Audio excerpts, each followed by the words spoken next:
New Zealand. इस country का नाम तो आप लोगों ने यकीनन सुना होगा, लेकिन इस कंट्री के बारे में कुछ बड़े ही इंटरेस्टिंग फैक्ट्स हैं जो मैं इस वीडियो में आप लोगों के साथ शेयर करना चाहता हूँ। ये न्यूजीलैंड जो कंट्री है ये ऑस्ट्रेलिया से 4000 किलोमीटर के फासले पे है, और ये कंट्री बाकी की जो दुनिया है उससे काफ़ी ज़्यादा आइसोलेटेड कंट्री है और बड़ा ही दूर है।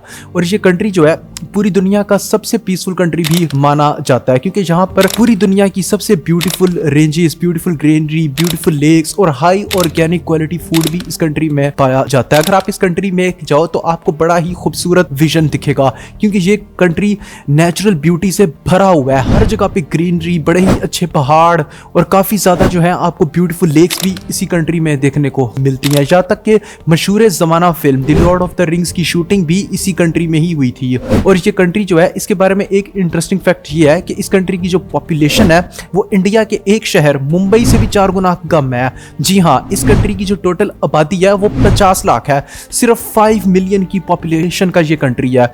और सबसे जो इंटरेस्टिंग बात है वो ये है कि उस आबादी का भी जो 80% जो हिस्सा है वो न्यूजीलैंड के ऊपर के नॉर्थ वाले एरिया में रहता है, और बाकी का जो न्यूजीलैंड का जो एरिया है वो सारा का सारा खाली पड़ा हुआ है। अब ऐसा है क्यों? क्योंकि न्यूजीलैंड का जो बाकी का जो सारा एरिया है वो माउंटेन रेंजेस से भरा हुआ है, और वहाँ की जो जमीन है वो अनबैलेंस्ड है और अनइवन है।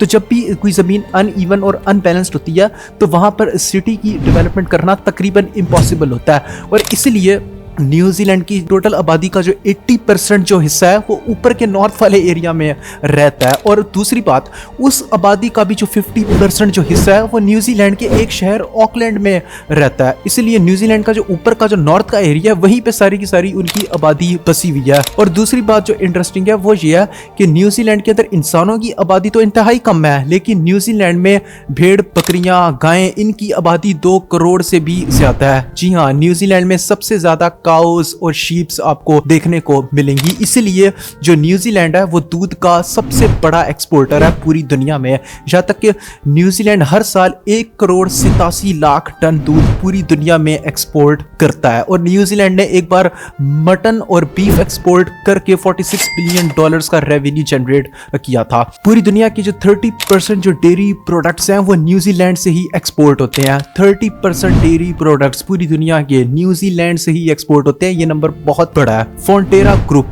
ये वो कंपनी है जो न्यूजीलैंड का सारा दूध पूरी दुनिया में एक्सपोर्ट करती है। और इस कंपनी के बारे में इंटरेस्टिंग बात ये है कि न्यूजीलैंड की पॉपुलेशन का जो 20% हिस्सा है वो इसी एक कंपनी में एम्प्लॉयड है।